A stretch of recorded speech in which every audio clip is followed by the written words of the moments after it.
함께해 주신 마무리. 오늘도 저희 경주마와 함께 하시죠. 일론 머스크가 세계 부호 1위 자리에서 내줄 정도로 지금 테슬라 주가 많이 떨어졌습니다. 전기차 출하량 부진. 하지만 그 와중에도 우리 2차 전지 업계 혁신과 도전 계속되는 걸로 확인이 됐는데 과연 이 반전의 모멘텀 언제쯤 우리가 좀 확인할 수 있을 것인지 오늘 이 세 분과 함께 이야기 나눠보시죠. 세 분 어서 오세요. 네, 안녕하십니까. 안녕하세요. 우리 하창봉 대표님 요즘 제4의 패널로 경주마에서 계속 활동을 하고 계세요. 네. 제가 또 채팅방에 잠깐 네. 참여도 하고. 네. 화요일이 아닐 때도 계속 찾아주시는데.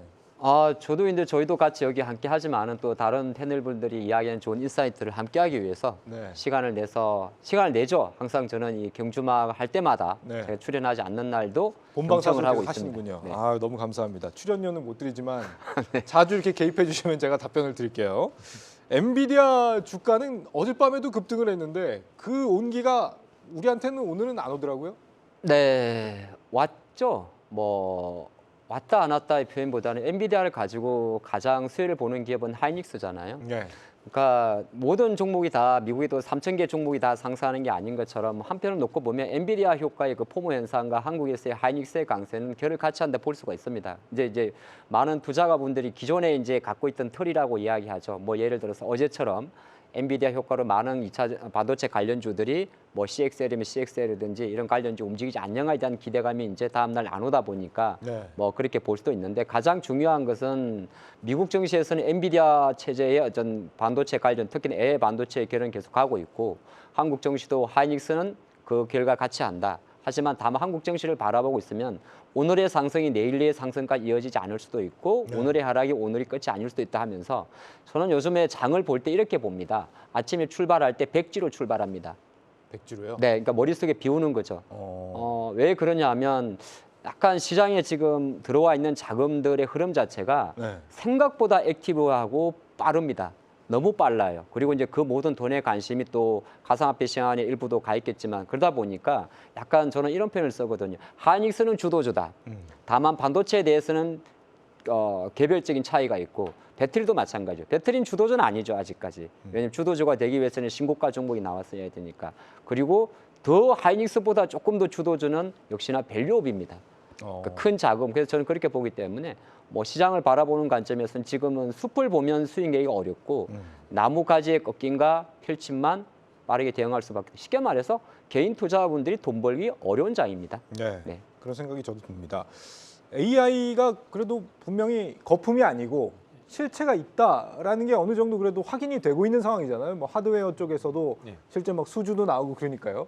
근데 이런 온기가 왜 국내 반도체주들한테는 온전하게 이렇게 오지는 않는 걸까요? 그러니까 어제 엔비디아가 이제 신고가를 가긴 했지만은 네. 막판에 차익매매로 좀 되고 좀 나와서 이제 그 상승폭을 축소를 했었고 어제 블룸버그에서 그 반도체 거품론이 좀 얘기가 좀 나왔습니다. 그 엔비디아도 결국에는 테슬라처럼 이제 급등기 이후에 큰 폭의 하락장이 나올 수 있다는 경고를 했고요. 닷컴 시대 그 시스코 시스템즈랑 비교를 해서 2000년도에 시스코 시스템즈가 이제 주가 고점 이후에 그때 산 사람들 아직도 지금 회복을 못한 것처럼 그래서 지금 그 AI 반도체 AI 쪽 시장이 지금 수요가 이제 급증하다 보니까 너나 투자를 다 하게 되는데 네. 어느 정도 이런 이제 그 장비라든가 이런 이제 투자가 어느 정도 그 진행되고 나서는 거기에 대한 어떤 그 정책이라든가 이제 거기서 이제 그 잘 나가는 업체 생전하고 생전을 못하는 업체들이 나타날 것이거든요.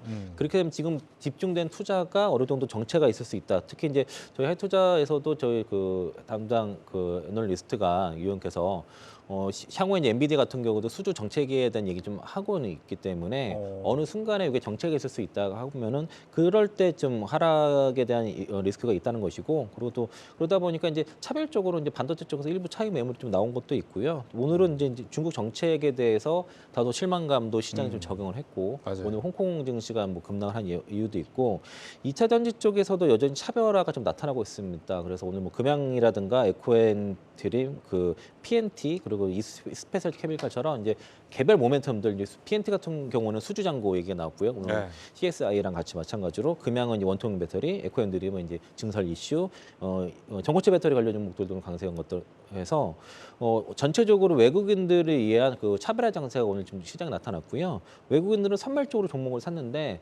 다만 이제 기관들이 지금 코스닥 같은 경우에 최근 뭐 29거래일 중에서 뭐 25거래를 매도를 했다고 그러고 있고요. 거래소도 지금 매도를 계속 해서 기관들이 지금 매도를 하다 보니까 시장이 올라갈 때는 상승 종목 수랑 하락 종목 수가 거의 비슷한 반면에 하락할 때 하락 종목 수가 압도적으로 많습니다. 지금 그래서 차별적으로 선별적으로 시장 올라가고 있는 모습이고 아니 어제 들어보니까 특징적으로, 기관들이 네. 진짜 돈이 없다는 얘기를 하더라고요. 근데 그 돈이 왜 없냐 그러니까 다 뭐 비트코인 아니면 해외 투자 뭐 이런 데 서학개미들 빠져나간 것처럼. 뭐또 그런 거면 한쪽 좀 쏠렸다고 보시면 돼요. 그리고 좀 쏠렸다. 요즘 그 MZ 세대 펀드 매니저들의 특성이 특정 어떤 종목에 딱 꽂히면은 네. 다른 종목도 시장가 매도하고 시장가 산다 그럽니다. 그래서 급락과 급등이 막 나타나고 다른 종목들이 여기서 더 오버슈팅 나고 이런 경우들이 있어서 지금 최근에 알테이전 쪽으로도 지금 수급이 좀 많이 좀 쏠리는 것도 코스닥 쪽에서 분명히 있고요. 그거에 따라 다른 바이오 종목들 가지고 꽂혀 올라가는 것들이 특히 이제 다른 종목이 더 간다. 뭐 이런 지금 그런 장세라고 볼 수 있겠습니다. 지금 미국은 경기 수축 국면이거든요. 예. 그 제조업 PMI만 봐도 지금 이미 수축 국면이라는 게 나왔고 오늘 밤에 아마 이제 서비스업 PMI가 나올 텐데 요거도 예상치에 도달할 수 있는지 우리가 확인을 해봐야겠지만요. AI 반도체를 빼고 지금 경제나 증시 상황이 괜찮은 상황인 겁니까? 어떻게 봐야 되나요? 예, 회복을 하려고 하는 것들이죠. 이제 수출 데이터를 좀 보시면 아시겠지만 일단은 뭐 반도체에 대한 회복 부분이 나오고 있는 상황들이고 일단은 뭐 2차원지 관련된 소재 관련된 내용들도 지금 회복세를 좀 보여주고 있는 상황들이기 때문에 일단은 뭐 경제에 대한 데이터들은 뭐 안 좋은 상황이긴 하지만 그래도 회복 국면에 좀 들어가려고 열심히 노력을 하고 있는 상황들이라고 보시는 게 맞지 않을까라는 말씀드리도록 하겠습니다. 네. 일단은 오늘 전반적인 시장에 대한 흐름들 자체는 뭐 앞서서 우리 부장님이나 대표님께서 말씀하셨지만 빠르긴 빨라요. 그리고 집중되는 부분들도 상당히 좀 크고요. 다만 이제 지수에 대한 흐름들을 놓고 보시게 되면 2월 달에 2,700선을 돌파를 못 시켰죠. 네. 큰 조정 없이 지금 진행이 되고 있는 상황들이기 때문에 일단은 반도체가 중심을 잡아주고 있는 것은 맞다라고 생각을 하고 있습니다. 일단 뭐 엔비디아가 여전히 좋은 흐름들을 좀 보여주고 있는 상황들이어서 SK 하이닉스가 오늘 장중에 좀 보시게 되면 막 마이너스 1% 갔다가 플러스로 전환시키고 막 이런 내용들이 계속 나오고 있는 상황들이고요. 그리고 반도체 소부장 관련 종목군들을 좀 보시게 되면 일단은 뭐 한미반도체, HPSP 그러니까 쉽게 얘기해서 이제 HBM 관련된 밸류체인을 보여주는 장비주들에 대한 움직임들이 상당히 좀 빨랐었거든요. 그래서 오늘 하이닉스를 제외하고 대부분의 반도체 관련 종목군들이 하락을 했음에도 불구하고 그 안에서 퉁퉁 튀는 종목군들을 보시게 되면 다 HBM 이슈를 가지고 움직였던 종목들이에요. 그러니까 HBM의 뭐 장비 수주가 이루어진다거나 아니면 새롭게 HBM 시장에 진입을 하겠다라는 뉴스들이 나오는 종목군들이 좀 튀고 있는 상황들이기 때문에 확실히 엔비디아가 살아 있다라고 하게 되면 국내 같은 경우는 SK 하이닉스를 비롯한 HBM 밸류 체인에 대한 움직임들이 여전히 하반 경직성을 좀 보여주고 있다. 튈 수 있는 가능성들을 좀 보여주고 있다라고 보시면 좋을 것 같고요. 그리고 또 하나 뭐 여러 가지 종목군들이 변동성을 좀 크게 보여줌에도 불구하고 국내 지수가 그래도 나름대로 또 버텨주는 내용들을 좀 보시게 되면 일단은 기업 밸류 프로젝트가 1차 세미나를 끝나고 나서는 상당히 좀 실망스러운 모습들이긴 했지만 네. 그 뒤에 나오는 후속 조치들이 상당히 이 저피부에 관련 종목군들이 좀 버틸 수 있는, 좀 견인할 수 있는 내용들이 좀 굉장히 좀 많이 나오고 있는 것 같습니다. 일단 뭐 강제성을 좀 띠고 있는 상황들이고요. 특히 이제 어제 같은 경우는 이제 상패에 관련된 좀비 기업과 관련해가지고 상당히 좀 짧게 잡아가겠다라는 내용들까지 나오고 있는 상황들이기 때문에 일단은 뭐 저PBR이 끝까지 뭐 무너지는 것이 아니고 오히려 지금은 이제 일정 수준 차익 매물이 좀 나오고 나서 좀 버티고 있는 모습들이기 때문에 이 두 축이 시장을 좀 이끌고 있다라고 말씀드릴 수가 있을 것 같고요. 뭐 그런 측면에서 보시게 되면 아마 3월달 전반적인 시장의 비율 자체가 일단은 뭐 2,700에 대한 돌파 가능성들을 좀 열어두고 있는 상황들이지 않습니까? 네. 다만 이제 2,700들 다이렉트로 좀 올릴 수 있을 만한 모멘텀들을 지금 근시일 내에 찾지 못하다 보니까 뭐 이렇게 약간은 좀 변동성을 좀 보여주면서 뭐 이슈가 있는 종목군들 위주로 지금 진행이 되고 있는 상황들이고요. 특히 이제 오늘 같은 경우는 정말 다양하게 움직였던 것 같아요. 앞서 말씀하셨던 제약과의 종목군들 중에서 알테오젠, 뭐 레고캠바이오, 그 다음에 뭐 삼천단 제약 이런 종목군 움직였었고 그리고 신규주들 오늘 상당히 좀 많이 움직였던 것 같습니다. 뭐 SP 소프트라는 종목이 있었고 반도체 쪽에서는 이제 사피엔 반도체라는 종목 움직였었고요. 그리고 신규 최근에 상장을 했었던 이에이트라는 종목군들도 오늘 뭐 디지털 트윈과 관련해가지고 반등을 했었고요. 삼성 SDI 일단은 뭐 전고체 이야기 나오면서 전고체 관련주들이 오늘 일제히도 뛰는 모습들. 그리고 뭐 개별적인 종목군들로 놓고 보게 되면 뭐 저희가 이제 주된 내용에서 얘기를 할지는 모르겠지만 일단 뭐 코인 관련된 종목군들도 테마로 네. 좀 올라서는 그런 모습들을 좀 보여줬기 때문에 오늘 같은 경우는 뭐 이슈줄만 잘 잡았다라고 하게 되면 변동성을 취할 수 있는 장이었겠지만 다만 이제 이러한 부분들을 좀 늦게 접하시고 늦게 뛰어들기에는 상당히 좀 부담스러웠던 장이었다라고 말씀 좀 드리도록 하겠습니다. 아니, 앞서서 오늘 뭐 코스피 2,700을 그러면 우리가 넘을 수 있느냐 없느냐 이 얘기를 확인하기 위해서 질문을 드렸던 건데 뭐 예. 미국 같은 경우도 수축 국면이라는 말씀을 드렸고 중국도 앞서 뭐 전임대 결과에 실망스럽다는 말씀들을 많이 하고 계시니까요. 네. 중국의 경제 회복도 좀 기대하기 어렵고 이런 상황에서 2,700 돌파해서 우리 증시만 이렇게 승승장구해서 가는 게 가능하냐? 근데 왜 중국을 실망스럽다고 생각하는지 잘 모르겠어요. 그러니까 시장에 그러니까 참 주식 하시는 분들은 욕심쟁이세요. 네? 그렇죠. 이게 뭐 양해를 했는데 중국이 그럼 하루에 뭐 3% 10% 폭등을 해야 되는 겁니까? 꼭 그렇지는 않을 수도 있잖아요. 왜냐하면 선반영이 됐을 수도 있는 거고. 그리고 네. 양해는 오늘 끝난 게 아니라 오늘 이제 중국이 가이드라인을 제시하면서 계속 일주일 동안 진행이 되는 겁니다. 진행이 되는 거고. 약간 저는 그래도 중국이 이제 바닥을 찍었다는 그런 걸 떠나가지고 가만히 놓고 보면 주요 이미 뭐 장중에 내용들 좀 발표가 됐습니다만은 CPI 목표치는 한 3% 정도로 작년 대비해서 유지를 했더라고요. 네. 지금 중국 같은 경우는 오히려 디플레이션이 문제죠. 그래서 우리 물가 자체가 1% 수준이기 때문에 3%로 간다는 것 자체는 나쁜 전망은 아니고 좀 관심이 많은 경제 성장률 같은 경우도 보니까 5% 작년에는 5% 전후로 하향을 했었고요. 24년도 전망에서 5% 전후로 글자는 똑같은데 유지입니다. 그러니까 이 말은 뭐냐면 해석하는 관점에 좀 다 달라요. 네. 그러니까 하향과 유지는 바닥에 대한 인식을 보는 거잖아요. 물론 그런 정시 관점에 놓고 봤을 때 오늘 시장만 놓고 보면 홍콩 증시 같은 경우는 보니까 홍콩 증시도 마찬가지예요. 3% 빠졌는데 홍콩은 외국계 자금의 변동성이 본토보다 되게 높단 말이죠. 근데 빠진 종목들 대부분 기술주라든지 부동산 디벨로퍼 관련주입니다. 그러면 중국이 고질적으로 안고 있는 부동산 문제나 이런 문제는 계속적으로 안고 가는 거거든요. 그래서 양해라는 것 자체가 큰 국정 운영 방향을 좀 발표하는 것이기 때문에 아직까지 단정하기 좀 이르다 그렇게 보시는 게 좋고 미국도 마찬가지입니다. 미국이 이제 바라보는 관점에서는 우리가 매달 발표되는 그 지표 하나하나의 경기를 어떻게 뭐 바로 진다는 건 좀 어려울 것 같고 네. 뭐 옐런 재무장관의 발언을 꼭 빌리지 않는다 하더라도 미국은 생각보다 지금 어떻게 보면 5% 수준의 고금리 상태에서도 나름 안정적인 경제 활동을 보인다 생각을 하고 있거든요. 우리나라도 아까 말씀하셨잖아요.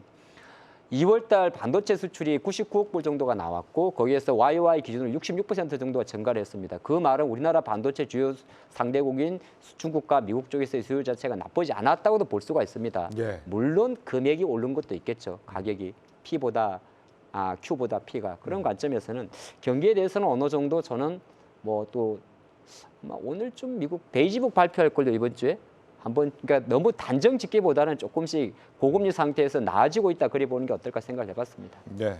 그러니까 시장이 지금 그 6일에서 7일간의 이제 그 파월 의장이 그 반기 그 통화 정책 보고 있거든요. 상원 하원 각각. 그래서 이제 여기에 대한 이제 대기성 그 이벤트도 있는 것 같고, 그리고 지난번에 이제 1월 CPI 그 쇼크 이후에 원래 보통 이렇게 쇼크가 나게 되면은 보통 시장이 한 3주 정도 평균적으로 빠졌었는데 이번 같은 경우에는 이제 2월달 그 경기 지표도 확인을 하고 3월달 FOMC까지는 어쨌든 금리 인하에 대한 경로 그 예상이 바뀌질 않을 거라고 이제 그때 가서 수정을 해도 늦지 않겠다라고 좀 보기 때문에 일단 3월 FOMC 전까지는 시장이 치고 그렇게 많이 빠지지도 않고 그리고 그렇게 올라가기도 어려운 그런 상황으로 지금 인식을 하고 있었던 것이고요. 그래서 이런 양세는 어쨌든 지수 자체는 지지부진한데 지수의 그 상승과 또 개별 종목의 상승도 다른 거니까 개별 종목장일 수밖에 없을 것이고, 그리고 이제 이런 상황에서는 이제 쫓아가는 매매를 하면은 잘 물릴 가능성이 높습니다. 그래서 이제 급등하는 종목 당일 쫓아갈 경우에는 다음날 물릴 가능성이 있기 때문에 되도록이면은 이제 조정 눌렸을 때 장중에 좀 반도체든 2차전지든 간에 빠졌을 때 사고 올라갔을 때는 좀 어느 정도 좀 비중조하는 그런 식의 지금 플레이를 3월 그 FOMC 전까지는 그게 좀 더 유효하다고 보고 있습니다. 예. 저 PBR 테마는 지금 온전한 게 맞습니까? 시청자 사랑둥이님이 포스코홀딩스 50만 원까지 보려다가 거의 오늘 다 토해냈다고 유유 이렇게 해주셨거든요. 근데 지금 이제 1차적으로 저 PBR 관련 종목군들은 뭐 1차 세미나가 있기 전까지에 대한 움직임들을 좀 보시게 되면 네. 일단 뭐 PBR 기준으로 1배 미만에 있는 종목군들이 일시적으로 다 같이 상승을 했다라고 하게 되면 아마 이 2월 말일 기점으로 해서 저 PBR 관련된 기업밸류 프로젝트와 관련된 세부 사항들, 뭐 1차적인 세부 사항들이 나오기 전에 움직임들을 좀 보시게 되면 아마 굉장히 많이 속아졌었을 거예요. 뭐 그런 측면에서 놓고 봤었을 때 포스코홀딩스는 거기에 해당되는 종목이 아니라고 저는 생각을 하고 있거든요. 그래서 오늘 같은 경우도 움직이는 종목군들을 좀 보시게 되면 은행주들 움직였고요. 네. 보험주들 중심으로 움직였습니다. 그리고 어제 같은 경우는 뭐 기아라든지 현대라든지 자동차 속 섹터에 대한 움직임들이 좀 강하게 좀 진행이 되고 있는 상황들이기 때문에 아마 시장에서 저 PBR 관련 종목군들이 2차 세미나를 기준으로 해서 또 움직인다고 하게 되면 아마 지금 시장에서 거론되고 있는 종목군들 이외에는 그렇게 세게 반영할 가능성이 없다라고 말씀드릴 수가 있으니까요. 뭐 저는 개인적으로는 2차 세미나까지는 저 PBR 관련주들 특히 은행, 보험, 증권 그리고 일부 이제 자동차 섹터 쪽에서 이제 대장주들 이런 종목군들 제외하고 나서는 그렇게 크게 볼 만한 종목들은 없지 않을까라고 생각하고 있습니다. 포스코홀딩스 이제 그 질문이 왔다고 해서 말씀드리면은 네. 그러니까 2차전지 투자자들 입장에서는 이제 그 기업 밸류에 관련돼서 주주 환원 정책이 펼 수 있는 기업은 포스코홀딩스 하나밖에 없다고 보는 게 네. 그러니까 포스코홀딩스가 일단은 자사주가 10.5%가 있고 그리고 이제 현금 흐름이 이제 플러스 8%거든요. 그러니까 현금 흐름이 지금 플러스가 난 기업이 삼성 SDI가 1% 정도고 포스코홀딩스가 유일하기 때문에 아마 그 기본 지금 기말 배당이라 이제 그 3월 말에 이제 분기 배당 요구 외에 추가적인 주주 환원 정책이 나올 거라고 보는 게 그 3월 11일부터 이제 그 장현왕 회장에 대한 그 선임 인터넷 투표가 시작이 되니까 네. 아마도 3월 10일 그러니까 11일 전쯤에 어쨌든 투표를 해야 되니까 네. 회사 차원에서 어떤 주주 환원 정책을 좀 발표할 가능성이 높다라고 좀 볼 수가 있습니다. CEO 선임 투표 이전에 그렇죠. 이제 뭔가 그럴 좀 아무래도 뭐 유화 정책 나오지 당근책이 나오지 않겠느냐? 그래야지 이제 투표에도 유리할 테니까 오, 예. 이런 기대감이 좀 있을 수 있으니까. 자사주 소각 이런 거 좀 기대해 볼 수도 있겠다. 하여튼 10.5% 정도 자사주가 있거든요. 그러니까 뭐 네. 여력이 있어요. 그래서 현금 흐름도 플러스기 때문에 이런 기대감이 있고 또 2월 27일까지 가지고 계신 분들은 기말 배당을 받고 3월 27일까지 가져갈 경우에는 일단 분기 배당을 깔고 갈 수 있으니까 네. 그래서 이제 3월 말까지는 또 그 배당 또 기본적으로 받으실 분들은 또 3월 27일까지 또 매수를 또 할 수도 있는 거고요. 그리고 이제 조정을 받은 이유는 뭐 테슬라 어제 이슈도 있었겠지만은 이제 중국의 탄산리튬 선물 가격이 9거래 연속 전일 상승을 했다가 어저께 하락 마감했고 오늘 정정 하락폭이 커졌습니다. 한 3% 이상 좀 빠져서 리튬 가격이 탄산리튬 선물이 올라가다가 조정을 받았고 미국에서도 이제 리튬 관련 종목들도 올라가다가 어제 좀 첫 조정 나왔거든요. 그러니까 네. 이제 리튬 종목도 딱 조정이 나올 시점이었어요. 타이밍이 그런 시점이었는데 금연 같은 경우가 이제 별도의 재료로 급등한 거라서 오늘 네. 이제 조정이 나올 시점이었는데 뭐 테슬라 악재까지 같이 겹쳤다라고 보시면 좋을 것 같습니다. 자, 금양 얘기하기 전에요. 앞서 우리 최 대표님 말씀하셨던 그 저 PBR 관련주 있잖아요. 금융, 보험, 뭐 자동차 뭐 이 정도 생각해 볼 수 있다라고 말씀 주셨는데 네. 하 대표님도 같은 생각이세요? 앞으로 기업 밸류 보실 때 섹터를 주로 보신다면 기존에 나왔던 것들 정도? 그러니까 이게 강행 규정이냐 아니면 상대 자율 규정이냐의 관점이잖아요. 네. 강행 규정으로 가게 강행으로 가든 가지 않든 가장 그 강행에 비슷한 성격을 갖고 있는 업종 자체가 금융업종과 보험업종입니다. 왜냐하면 정부의 직간접적인 규제를 받기 때문이죠. 뭐 예를 들어서 은행 같은 경우는 예대금리 마진 같은 경우도 대출금리 내리라면 내려야 되는 구조가 있잖아요. 그런 네. 관점이고 지금 종합주가지수를 보고 미국과 맞춰갈 필요가 없는 것이 2월달 우리나라 증시 자체는 밸류업 지수란 말이에요. 하이닉스 빼고 나면 그렇기 때문에 미국 증시가 올랐다고 우리가 오라는 법은 없는 거고 그래서 거기에 대해서는 저는 그렇게 중요하게 생각을 하지 않습니다. 그리고 코스닥 지수 같은 경우도 지수라는 거는 결국적으로 종목의 상승률이 만들어내는 거 아니겠습니까?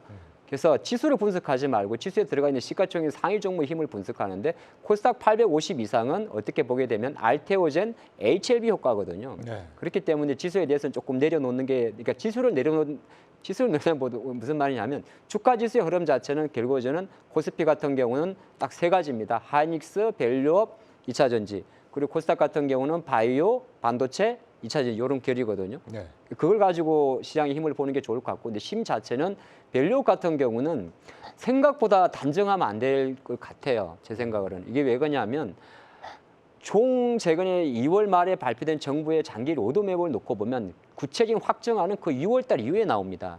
6월 달 이후에 나오는 거고 그 과정에서 급투세 폐지라든지 상속세 인하라든지 모든 게 다 같은 그림으로 가는 거고요. 네. 주총 관점에서 아까 우리 여창 부장이 말씀하신 대로 일단은 뭐 어저께 포스코홀딩스가 좀 많이 움직이고 그런 것 자체는 지금 2차전지 관련주 중에서 차사주를 10% 이상 갖고 있는 유일한 기업이란 말이에요. 포스코 퓨처에는 10만 주도 없어요. 뭐 예를 들어서 그렇게 볼 수 있는 거고 2차전지 관련주의 변동성이 조금 큰 이유는 아무래도 리튬 가격에 대한 기대치가 되게 높았기 때문이거든요. 좀 그렇게 보시면 좋을 것 같고 처음에 생각했던 밸류 관련해서는 상당히 계속 진행인데 다만 주가가 좀 빨리 오르는 게 문제라는 거죠. 자동차도 마찬가지죠. 그렇게 보시면 어떨까 생각합니다. 지금 채팅방에서는 자동차에 대한 논쟁이 붙어 있어요. 자동차가 이제 밸류업이 맞느냐에 대해서 그리고 시청자 박혜련님은 유형 자산이 있다고 다 그 저 PBR이 그러니까 저 PBR이 유형 자산이 있는 섹터를 얘기하는 건 아니지 않냐 이렇게 말씀하시거든요. 부장님 생각은 어떠세요? 그 저는 이제 그 저 PBR 뭐 이거를 이제 이걸 밸류에이션의 절대치로 보지는 않고요. 보통 이제 PBR 얘기할 때는 사실은 시장에 빠져가지고 하단을 얘기할 때 PBR을 좀 들고 나오거든요. 그러니까 이제 증권사 목표치를 잡을 때 이제 PBR 쓰는 경우가 이제 은행주라든가 아니면 이제 반도체 같은 경우는 그걸 씁니다. 이제 그 왜냐면은 어느 때 적자고 어떨 때는 이제 흑자 뭐 이러다 보니까 SK 하이닉스라든가 이제 삼성전자 같은 경우는 PBR을 쓰는데 자동차는 잘 쓰지는 않는데 어쨌든 지금의 시장 그 트렌드 자체가 이제 그 저 PBR이란 포함해서 거기에 뭐 아로이드로 여러 가지 요소가 들어갔거든요. 이번에 발표를 보면은. 그래서 이제 어떤 평가 지표 중에 하나로 쓰는 것이고 거기에 이제 그쪽으로 좀 쏠림이 있었지만은 이게 반드시 쓴 게 맞는지는 저도 뭐 그렇게 바람직하지 않다고 보는데 다만 이제 그 지금 그 현대차라든가 기아차 같은 경우도 원래 저퍼주였어요. 원래 저퍼주였던 게 그 내연기관차 중심에 있다 보니까 저퍼를 받았던 것이고 이게 이제 그 아이오닉 시리즈로부터 해서 EV 시리즈를 통해서 지금 전기차 판매가 좀 들고 있고 또 하이브리드라든가 그쪽에 이제 어떤 내연기관차 쪽보다도 어떤 친환경차의 비중이 높아지기 때문에 동사 회사가 갖고 있는 밸류는 향후에 더 높아질 가능성도 있고요. 어느 정도 이제 나중에는 이제 전기차 중심으로 간다 그러면은 뭐 테슬라 비슷한 밸류도 받을 수 있는 거니까 저는 뭐 지금의 현대차, 기아차 같은 경우에는 전기 시장으로 가면 갈수록 더 두각을 나타낼 가능성이 상당히 높다라고 저는 그렇게 평가하고 있습니다. 알겠습니다. 오늘 제일 주목받은 섹터가 뭐냐, 제일 주목받은 종목이 뭐냐 하면 단연 이제 금양인 것 같습니다. 2차 전지 섹터에 뭐 테슬라발 충격이 있었지만 금양은 초강세였거든요. 4695 배터리를 개발했다라는 건데 마침 세 분이 나오셨으니까 좀 의미를 좀 짚어주셨으면 해요. 원래는 이제 4680 원통형이라는 게 뭐 에너지 밀도랑 출력이 높다 그래가지고 기대감이 좀 있었던 거잖아요. 4695는 또 뭡니까 이게? 그러니까 이제 테슬라 쪽에서 4680 그 원터리 배터리에 든 폼팩터를 제안을 해서 이제 성능을 더 그 개선 2170보다 더 개선한 걸 제안을 했는데 실제로 이제 연구진들이 연구를 하다 보니까 4680이 생각보다 효율적이지 않다. 그래서 이제 높이를 더 높여야 된다라는 결론이 나타나서 이제 4695라든가 46120 이렇게 높이를 더 높인 폼팩터들이 등장해서 보통 그래서 이제 원통형 배터리를 만드는 쪽에서는 46파이라든가 46X라는 표현을 씁니다. 이제 높이의 차이가 있는 거죠. 그리고 이제 테슬라에서 4680을 제안을 했지만은 뭐 그 BMW라든가 그 외 다른 기업들은 4695라든가 120을 주로 쓰고 있고 특히 BMW에서 4695를 쓰는데 금양에서 4695를 개발을 한 거는 후발주자다 보니까 그러니까 4680을 개발하게 되면 아무래도 따라가는 입장이다 보니까 먼저 기술을 선도하기 위해서 4680보다 성능이 더 좋은 4695를 개발하게 된 것이고요. 그래서 이제 요게 지금 그 엔솔이 올해 이제 8월 달부터 4680 원통형 배터리 양산이 들어간다고 하는데 그럼 내년부터 양산이 들어간다 하면은 두 번째로 빠른 거라고 보시면 되겠고요. 그 삼성 SD보다 빠릅니다. 근데 이게 이제 특히 이제 그 SN앱을 통해서 그 니켈 함량 97%에 들어가는 그 단결정 그 양극재를 좀 도입을 해서 한 것이고 또 건식 공정까지 포함을 하고 양산과 이제 2170 배터리 1억 셀 시작으로 해서 이제 469까지 이제 향후에 이제 3억 셀까지 이제 상상이 간다고 이번에 보도 자료에서 양산 일정까지도 좀 다 공개를 하기 때문에 굉장히 의미 클 것이고요. 앞으로는 배터리 3사가 아니라 국내 배터리 4사로 이렇게 좀 분류될 가능성이 상당히 있다라고 봤을 때는 상당한 이런 그 금양에서 이 4695 특히 170도 성공을 했지만 469 배터리 성공은 우리나라 증시에 좀 한 획을 그을 수 있는 그런 사건인데 이게 아직까지 시장에서 저거를 제대로 평가하시는 분과 그렇지 않은 분으로 좀 갈리는 것 같고 금양이 개발할 정도면 배터리 다 누구나 할 수 있는 거냐 이렇게 지금 생각하시는 분들도 있거든요. 결코 그렇지 않다. 굉장히 지금 쉽지 않은 거를 금양이 해놨다라고 이렇게 봐야 될 것 같습니다. 그러니까 시청자 푸른하늘님께서도 실험실하고 상용화하고는 다르죠. 상용화에서 수율이 잘 나오는지를 봐야 되는 게 아니냐 이런 말씀 주셨는데 실제로 지금 LG 에너지 솔루션 말씀하신 것처럼 4680 배터리 만드는 거를 그러니까 올해 8월에 양산에 들어가는 게 가장 빠르다는 거잖아요. 그리고 뭐 삼성 SDI가 2026년에나 지금 이 4680을 만들 수 있을 것 같다 그러고 네. SK용 같은 경우는 뭐 언제 만들지도 모르겠다 이런 얘기를 하고 있는 게 지금 4680인데 그보다 더 나은 4695를 내년 6월에 이 금양이 양산을 한다. 이게 가능한 거냐 이런 의문은 좀 생기거든요. 금양이 말을 했기 때문에 주가 변동성이 크지 않을까 생각도 해봤어요. 네. 만약에 LG나 삼성, SK에서 이런 이야기가 나왔다면 그냥 그때그때가 말았을 수도 있는 거고 아까 말씀하신 대로 어떻게 보면 높이 15mm 차이인데 아마 말씀하신 대로 뭐 상당히 제가 4695라는 것도 금융 공시 담당자도 보면 옛날 공시 티들 투자할 때 처음에 4680으로 적었다가 정정으로 4695로 나와 있거든요. 예. 왜냐하면 우리에 그렇게 익숙한 사이즈는 아니기 때문에. 근데 저는 오늘 그 아까 말씀하신 대로 일단 이거는 개발했다는 것 자체는 상당히 고무적인 거고 마침 또 이번 서울에서 이번 주에 개최되는 인터배터리 2024에서 어느 정도 실물도 공개한다고 하니까 이건 뭐 저희도 아직 실물을 본 적이 없잖아요. 물론 실물을 본다고 성능을 알 수 있는 건 아니에요. 실제로 그런 과정이 좀 필요해서 주가 관점과 아주 장기적 관점에서는 약간 괴리를 두는 게 낫지 않나 저는 생각을 하고 있습니다. 지금 내일부터 이제 2차 전지 전시회 인터 배터리가 본격적으로 시작이 되기 때문에 이것과 관련해서 뭐 여러 2차 전지 기업들이 신기술들을 내놓고 있는 상황입니다. 삼성 SDI 여기도 이제 전고체 배터리 양산 로드맵을 이번에 공개한다. 뭐 이게 있더라고요. 인터 예. 배터리에서. 일단은 뭐 늘 해왔던 것들이기 때문에 이제 그러한 부분들이 이제 행사를 컨퍼런스를 앞두고 나서 이제 구체적으로 좀 나오는 내용들이 좀 아닌가라는 생각이 좀 들고요. 아마 이게 나오기 전서부터 한 1, 2주 전서부터 전고체 관련 종목군들이 일단은 뭐 2차전지 전체적으로 안에 있는 뭐 일부 섹터군들을 좀 보시게 되면 거의 순환매가 좀 돌는 과정에서 거의 끝자락에서 움직였던 종목군들이 전고체 배터리 관련 종목군들이거든요. 특히 이제 오늘 같은 경우도 이 삼성 SDI에 대한 보도 기대감들 그리고 이제 컨퍼런스에 대한 기대감들 그리고 이런 이제 행사에 대한 기대감들로 인해서 주가에 대한 탄력도가 상당히 좀 높아지고 있는 상황들이기 때문에 일단은 뭐 이 부분들에 대해서는 뭐 저는 개인적으로는 매매 입장에서 좀 보셔야 되는 게 아닌가라는 생각이 좀 들고 있습니다. 근데 이게 조금 다른 게 아까 말씀하신 대로 뭐 늘 해오던 건 맞긴 맞는데 네. 23년도 인터 배터리에서의 그 삼성 SDI가 이제 전고체 배터리 시연한 거 올해는 많이 다릅니다. 그건 왜 그러냐면 삼성이 작년도 2월 달에 이제 이정 회장님인지 삼성 SDI 연구소 내에서 실제로 전고체 배터리 2027년 상용화를 위해서 그러니까 방문한 이력이 있고 작년도 11월 달에 삼성은 실제적으로 파일럿 공장을 가동을 했단 말이죠. 예. 그렇기 때문에 아마 이번 24년도 이번 주에 하는 인터 배터리에서 삼성 SDI의 전고체 배터리는 조금 더 구체화되고 근데 사실 많은 투자가분들이 LG엔솔, 도요타, 뭐 SK, 삼성 전부 다 과연 언제 상용화에 대한 관점이 많잖아요. 대략적인 가이드랩을 놓고 보면 삼성이 한 대략 26년도에서 27년도 정도, 도요타는 원래 뭐 2030년 관점으로 잡고 있는 거고 LG엔솔도 대략 2030년이거든요. 근데 중간중간에 조금은 달라요. 국내에서도 뭐 항화물계 중심으로 진행을 하겠습니다만 LG라든지 그리고 삼성 같은 경우는 지금 P5 라인이죠.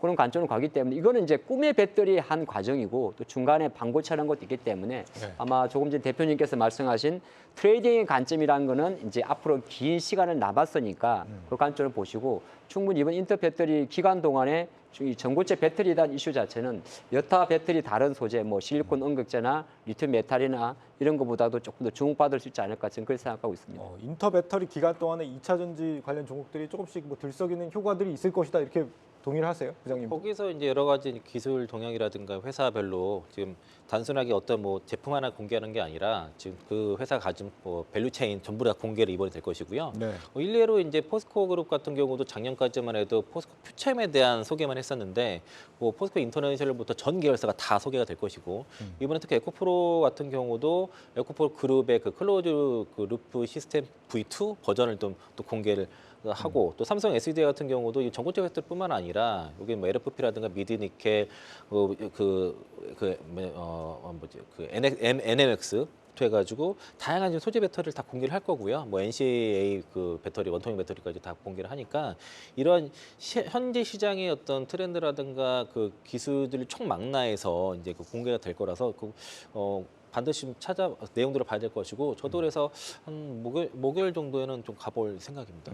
에코프로 클로즈드 루프 시스템. 네. 요게 뭐 한 30% 제조 비용을 절감한다 뭐 이런 얘기가 있던데 네. 뭐 어떤 중요한 기술이에요? 이거? 저도 사실 그 기사를 봤는데 네. 보고서 깜짝 놀랐습니다. 사실은 제가 이제 그 포스코 그룹 관계자들 이제 뭐 연구원이라든가 이렇게 들으면서 이 포스코가 그 산업 폐수를 처리하는데 걔를 애를 먹고 있다는 얘기를 많이 들었었어요. 네. 특히 이제 폐배터리뿐만 아니라 이제 리튬 공장 그 준공하는 데 있어서 이 폐수 처리를 잘 못해가지고 이 수익이 지금 잘 안 올라는 얘기를 계속 여러 차례 들어서 아 이게 산업 폐수 처리하는 게 굉장히 어려운 문제구나. 특히 이제 에코프로 이노베이션도 2년 전에 이 산업 폐수 문제 때문에 시민들한테 고발을 당한 적이 있었거든요. 그래서 이게 그 배터리 업체들 특히 소재 업체들한테는 이 산업 폐수 문제가 굉장히 비용이 많이 들고 되게 어려운 일이었는데 그 전에 클로즈 루프 시스템 같은 경우에는 폐배터리 재활용을 포함해서 전구체, 수산을 했던 가공, 산소지수 생산이라든가 양극 제조 이걸 다 한 곳에 총 그 집적을 해서 원가 경쟁력을 되게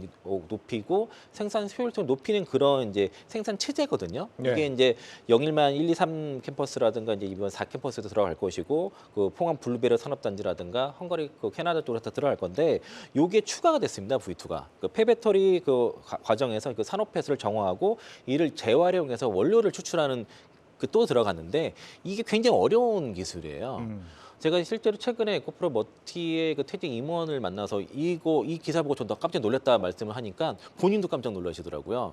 자기가 있을 때는 이게 안 돼가지고 되게 어려움이 많았었는데 이거 됐다고 하는 얘기가 깜짝 놀란 게 일단은 지금 폐배터리에서 먼저 적용을 하는데 폐배터리 과정에서는 보통 그 스크랩이라든가 이제 블랙 매스를 먼저 다 사용하는데 그 스크랩을 긁어낼 때 그 광물 다 완벽하게 긁어내는데 못하다 보니까 물로 씻어내는데 이 물로 씻어낼 때 광물뿐만 아니라 여기에 황산 나트륨 대거 많이 발생을 하게 됩니다. 이 황산 나트륨 때문에 그거를 이제 버려야 되는데 그 처리 비용이 많이 들어요. 그래서 보통은 이거를 고체화시켜서 땅에 묻거나 바닷가 쪽에 이제 정화해서 지금 흘려보내는 이런 형태로 들어가는데 네. 그 비용이 많이 든다는 거죠. 근데 이 산업 폐수를 만약에 해결했다는 거는 그만큼 원료 그 원가 절감도 되지만은 이게 해외 진출 여부가 상당히 있습니다.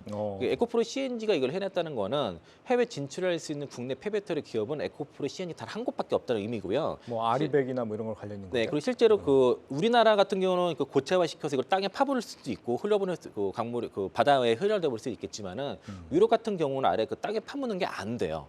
그러다 보니까 성일라이트 같은 경우가 그 헝가리 이 공장 같은 경우가 안전 문제라든가 산업 폐쇄 문제 때문에 지금 무기한 공장이 가동 중단됐습니다.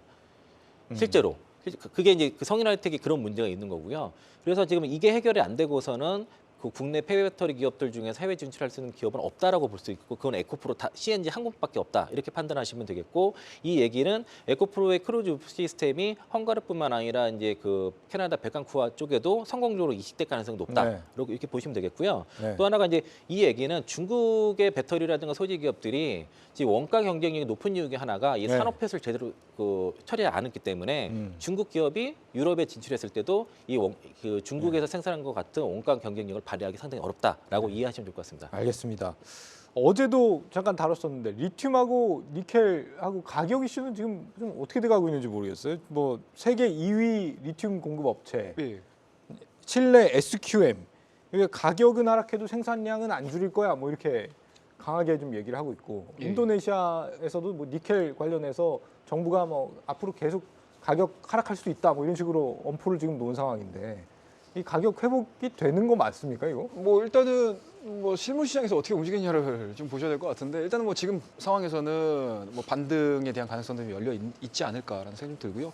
뭐 그런 부분들에서 시장에서는 아마 바로 반영을 할 겁니다. 뭐 그런 내용들에 따라서 최근에 올라갔다가 뭐 오늘 같은 경우 이제 조정을 받는 모습들을 좀 보여줬었는데 일단은 바닥을 한번 확인을 한 상태에서 지금 올라오고 있는 상황들이기 때문에 아마 시장에서 이제 정확한 평가가 좀 이루어지지 않겠냐라는 생각이 좀 들고요. 왜 그런 얘기를 했는지는 일단은 뭐 시장의 주도권을 잡기 위한 하나의 뭐 전략 좀 가깝지 않나라는 생각이 들고요.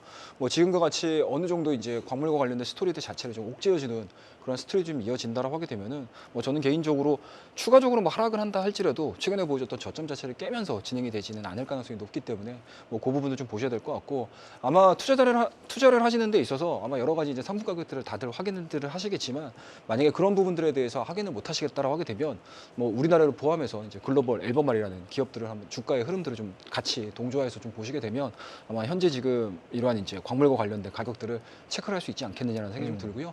앨범망 같은 경우도 사실은 지난 12월 달에 고점 부분까지 거의 다 올라왔거든요. 근데 이제 아마 오늘 밤에는 좀 조정을 받겠죠. 그런 측면에서 놓고 봤었을 때 뭐 최근에 보여주는 저점 자체를 하향이타 시키지 않는다고 하게 되면 여전히 작년 말서부터 이어져 왔던 뭐 밴드죠, 밴드. 상단이 제한되고 하단도 제한되는 그런 밴드 내에서 움직여 준다고 하게 되면 아마 가격에 대한 급등락을 확인을 하시면서 대응을 할 수 있지 않겠냐라고 생각을 하고 있습니다. 어제 이 테슬라 중국 공장 출하량 급감 이슈를 보면은 네. 2차 전지 쪽 섹터가 회복이 되려면 아직도 좀 갈 길이 멀지 않았나 이런 생각도 드는데 좀 안전하게 진입할 수 있는 시점을 언제라고 보면 될까요? 지금이라고 말씀하시려고. 그러니까 테슬라랑 2차 전지랑 그렇게 연결을 많이 지을 필요는 없을 것 같아요. 그렇습니까? 왜냐하면 네. 그 이유는 뭐 여러분 아시겠습니다. 물론 이제 주가에 바로미터가 있다 보니까 투자 심리적인 건 있는데 테슬라가 23년도 전체 연간 판매량을 놓고 보면 테슬라는 이미 이제 전기차의 판매 속도 자체가 되게 둔해졌잖아요.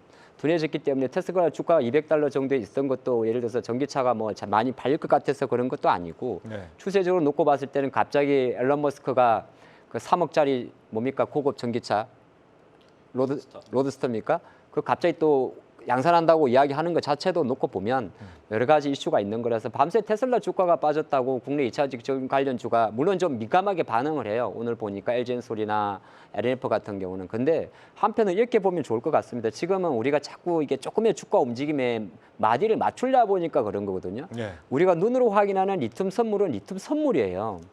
근데 그거는 만기가 있습니다.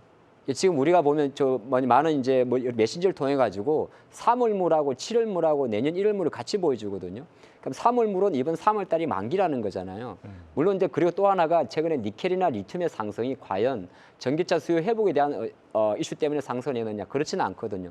니켈 같은 경우는 러시아 쪽 이슈였고 리튬 같은 경우는 중국 쪽 리튬 생산업체의 감산 이슈였단 말이죠. 그러니까 공급에 의한 수요에 의한 반등이 아니고 공급 축소에 대한 반등이었기 때문에 변동성은 되게 큰 겁니다. 물론 이제 거기에서 국내 관련 리튬 관련주의 주가 움직임이 워낙 크게 움직이다 보니까 우리가 거기에 주목을 하는데 제가 바라보는 관점에서는 결정적으로는 2차 전지나 모든 리튬 관련주나 전기차 배터리 셀 회사 같은 경우는 전방 산업에 대한 기대감 같은 경우는 우리가 매월 발표되는 글로벌 자동차 메이커들의 판매 동향을 봐야 될 것이고 원자재 등 가격에서 놓고 봤을 때 실제적으로 우리가 3월 1일에도 확인했잖아요. 양극재 수출 데이터. 그러니까 1월달 작년 대비해서는 나빴습니다만 1월 대비보다는 조금씩 높아지지 않습니까? 그러니까 데이터 디펜던트한 흐름으로 보는 게 좋다. 그런 말씀을 좀 드리고 싶습니다. 가는 놈은 가는 시장 아니겠습니까? SKC 같은 경우 오늘 굉장히 강세를 나타냈던데 네.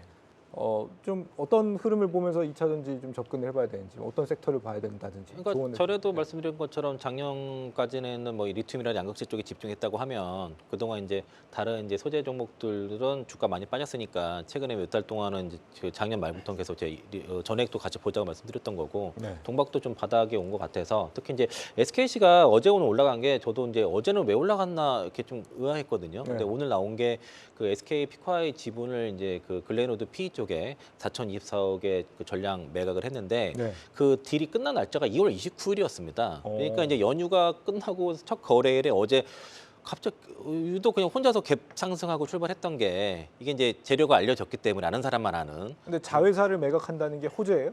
그렇죠. 지금 SK의 투자 포인트랑 정확히 일치합니다. 네. 그러니까 SKC가 그러니까 지금 2차 전지 소재, 동박을 포함한 2차 전지 소재와 뭐 실리콘 응급제라든가 이런 쪽에 2차 소재를 하고 또 이제 ISC를 인수를 했죠. 그래서 반도체 소재 사업을 키우고 있고 또 글래스 기판 쪽에서는 지금 가장 속도가 빠릅니다. 글래스 기판 쪽의 영업이익을 향후에 20% 이상을 좀 잡고 있는 상황이고 네. 또 친환경 소재까지도 이 세 가지의 그 3대 신성장 산업에 지금 집중을 하면서 회사가 바뀌고 있고요. 그전 사업들을 다 지금 매각을 지금 하면서 현금 충당을 그렇게 하고 있는 상황이기 때문에 회사의 밸류가 자체가 달라질 수 있는 겁니다. 이제 올해부터 본격화 될 것이고 이거 솔직히 이걸 믿어야 될지 모르겠는데 2025년도에 회사에서 그 자본 매출 추정 그 목표가 7조가 넘어요. 그리고 2027년도에 11조를 넘게 잡아놨거든요.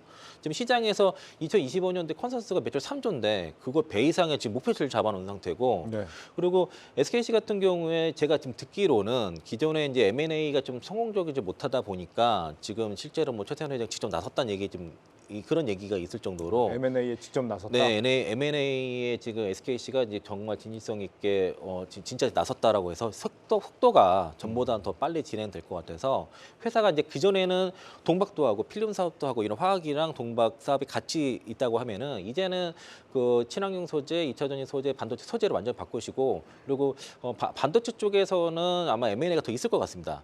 또 이제 친환경 소재가 딱 와닿지 않을 수 있는데 딱 말하면 우리 스타벅스 가면 샌드위치 팔잖아요. 네. 거기 포장재 있지 않습니까? 비닐? 네. 딱 누르면 소리가 막 요란해요. 치치. 근데 그거 SKC가 합니다. 그리고 그런 게 친환경 소재, 그게 썩는 플라스틱이거든요. 네. 썩는 플라스틱 이런 것들을 SKC가 앞으로 하고 있기 때문에 이런 세 가지의 모멘텀이 있는데 아마 지금 M&A가 더 활발히 진행될 거다. 올해부터 회사가 완전히 바뀌는 거를 기대해 볼 수 있을 것이고 동박 사업도 2025년도에 25만 톤, 지금 5만 3천 톤이니까 네. 캐파가 5배 증가하는 거거든요. 기대해 보시자 말씀드리겠습니다. 알겠습니다. 갑자기 생각이 났는데 네. 올 2차 전지가 왜 떨어졌나 생각이 해봤는데 네. 아침에 제가 미국장 빠지면서 봤던 헤드라인 기사 중에 하나가 미국 법원이 트럼프의 대선 후보 자격을 인정한다는 내용이 좀 있었거든요. 그렇죠. 아마 그것도 영향을 미쳤으리라 봅니다. 이게 왜 그러냐면 그러니까 이게 누구의 잘못인지 모르겠지만은 2차지 투자가와의 반도체 투자가의 두 가지 결이 있는데 반도체 투자가들은 펀더멘털에 대한 기대를 가져가고 있습니다. 지금은 실적이 나쁘지만 앞으로 좋아질 거야. 하지만 2차 전지 투자가 입장은 센티멘털에 대한 부담감을 갖고 있는 거죠. 데이터가 좋지 않고 더 이상 나빠지지 않았음에도 불구하고 센티멘털에 먼저 반응하는 거거든요. 그러면 한편 놓고 보면 아까 제가 이 이야기를 왜 다 시간에 첨언했냐면 아까 어떤 투자가분 중에 한 분이 포스코 홀딩스 50만 원 보는데 어제 45만 원대 갔다가 오늘 빠져서 속상해요라고 말씀을 제가 아까 잠깐 들었어요. 네. 믿고 가셔야 됩니다. 첨언을 하자면은 제가 타 방송에서 그 트럼프의 그 사법 리스크와 재정 리스크를 얘기를 많이 하거든요. 네. 근데 제가 유독 그 트럼프의 대선 출마 자격 얘기를 안 합니다. 왜냐하면은 지난번에 이제 그 지방 법원에서 판결이 났을 때 대법원 가면 그거 뒤집힐 거라고 다 이미 시장에 예상했던 거라서 네. 그래서 뭐 굳이 어차피 뒤집힐 건데 뭐 그러니까 그거를 이제 리스크로 보진 않았던 건 있고 그 영향이 없진 않았을 거다라고 네. 그렇게 보고 있습니다. 아니, 뭘 믿고 가야 된다는 말씀이세요? 뭘 믿고 가라는 말씀이세요? 포스코는 네. 3월에 아마 큰 변곡을 가볼 수 있는 거는 한 가지가 이제 3월 21일날 예정돼 있는 주주총회에서 어쨌든 차기 회장이 선임이 되는 것도 불확실성의 해소라 볼 수가 있는 거고요. 네. 아까 말씀드렸습니다만 포스코는 코스피 시가총액, 코스피 200 기준으로 시가총액 10위권 안의 종목인데 10위권 안의 종목 중에서 자사주 비율 자체를 10% 이상을 갖고 있으면서 PBR, 그러니까 아까 PBR에 대한 이야기인데 PBR은 정확히 놓고 보면 주가의 청산 가치를 말하는 거여서 PBR이 1보다 미만이라면 청산하는 것보다는 존재하는 게 낫다. 그래서 사야 된다는 논리거든요. 거꾸로 놓고 보면 아까 자동차도 마찬가지예요. 자동차가 PBR 밸류 발령 크론즈의 수혜주가 아니고 자동차 중에서 현대 기아차는 안정적인 실적을 내면서 ROE가 10% 넘기 때문에 언제든지 자사주 매입 소각을 할 수 있는 기업이기 때문에 많이 간 거거든요. 네. 그러면 포스코 같은 경우는 한편을 놓고 보면 언제든지 전체 자산의 10%가 넘는 전량 현재 돈 기준으로 3조 이상을 태울 수 있는 기업이라서 그런 거예요. 네. 그런 관점도 체크하면 좋을 것 같습니다. 알겠습니다. 지금 비트코인 몇 개 있으면 집 한 채도 살 수 있는 정도로 가격이 지금 올랐습니다. 거의 1억 원에 지금 다다르고 있는데 우리 기술 투자, 뭐 한화투자증권, 두나무 관련주들 모두 지금 강세입니다.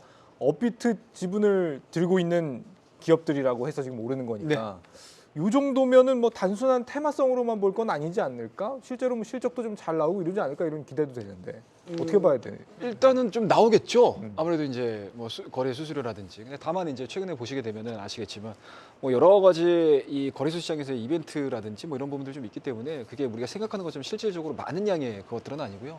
다만 이제 우리가 지금 현재 증시에서 거론되고 있는 이 비트코인 관련주들의 태생 자체가 테마이기 때문에 그 테마의 한계성을 벗어나지는 못할 것 같아요. 다만 이제 비트코인 장중의 흐름들을 좀 보시면서 대응을 하셔야 될 것 같은데 아마 오늘도 우리기술 투자를 기반으로 해서 위지트라든지 하나투자증권이 장중에 거의 한 20%까지 변동성을 보여주다가 네. 장중에 비트코인이 꺾이기 시작을 하면서 마이너스 1%, 2% 정도 꺾이기 시작을 하면서 그때부터 이제 동조화되면서 하락하는 그림들을 좀 보여주고 있는 상황들이기 때문에 일단은 뭐 테마에 대한 부분들을 아예 그냥 뭔가 제외 배제를 시켜놓고 대응할 수 있는 성격들은 아니라고 생각이 좀 들고요. 네. 여전히 이제 국제 가격이라고 할 수 있는 이제 비트코인 가격에 대한 상승 구간들이 계속적으로 좀 진행이 된다라고 하게 되면 아마 시장에서 지금 어떻게 보면 이제 그런 것들이 있잖아요. 시장에서 재미가 없어요. 다른 것도 뭐 매매할 것도 없고 뭐 수익 볼 수 있는 상황들이 아닌데 확실하게 모멘텀이 있는 거잖아요. 그 이차전지 내에서도 관련된 내용들도 보시게 되면은 이게 업황이 바뀌는 게 아니거든요. 뭐 전기차가 많이 팔려? 아니거든요. 테슬라도 마찬가지로 작년도 대비해서 현저하게 좀 줄어드는 모습들이고요. 그리고 다른 OEM 메이커들도 마찬가지로 전기차에 대한 얘기들을 하는 게 아니고 오히려 하이브리드 차에 대한 이야기들을 더 많이 하고 있는 상황임에도 불구하고 이차전지 관련 종목군들이 올라가는 것들은 그 각각의 개별의 기업들이 가지고 있는 호재들이 반영을 하는 거니까 네. 그런 부분들이 어떻게 보면 이제 비트코인 쪽에 훨씬 더 지금 시장에서 관심도가 좀 높아져 있는 상황들이다 보니까 뭐 ETF로 투자할 것도 아니고 우리나라가 뭐 그런 측면에서 놓고 봤었을 때 대응할 수 있는 종목은 이런 테마 종목들밖에 없는 상황들이기 때문에 뭐 그런 종목군들의 수급 자체가 좀 들어간다라고 생각을 하시면서 이해를 하시면서 좀 보시는 게 네. 현 시점에서 바라보는 입장에서는 맞지 않겠냐라고 생각을 하고 있습니다. 네, 업비트 하루 거래량이 지금 14조 원 넘어섰다 그러는데 미국의 코인베이스가 11조 원이라 그러잖아요. 한국인들은 정말 코인에 열광하고 있구나 이걸 알 수 있어서 질문을 드려봤고 알테오젠은 오늘 왜 오르는 겁니까? 이거 52주 신고가인데. 대단한 것 같아요. 그러니까 이것도 마찬가지예요. 앞서서도 우리 이창호 부장님께서 말씀하셨지만 여러 가지 이제 하우스 쪽에서 뭐 이렇게 기관 쪽에서 매매를 하고 있는 펀드 매니저들의 성향 자체도 상당히 좀 좋아지고 있는 상황들이고요. 그리고 되는 종목에 쏠릴 수밖에 없는 거잖아요. 쉽게 얘기해서. 뭐 그런 측면에서 놓고 봤었을 때 알테오젠이 보여줬었던 머크 사회의 계약 단계를 이제 드디어 수면 위로 띄워 올린 거고요. 이 부분에 대한 시장에서에 대한 평가가 되게 좋아지는 것 같습니다. 뭐 물론 이제 계약금 수령한 것도 마일스톤 수령한 것도 좋기는 하겠지만 이게 본격적으로 2027년도 이게 특허가 만료가 되고 나서 SC 제형으로 넘어가게 되면 이제 특허가 연장이 되거든요.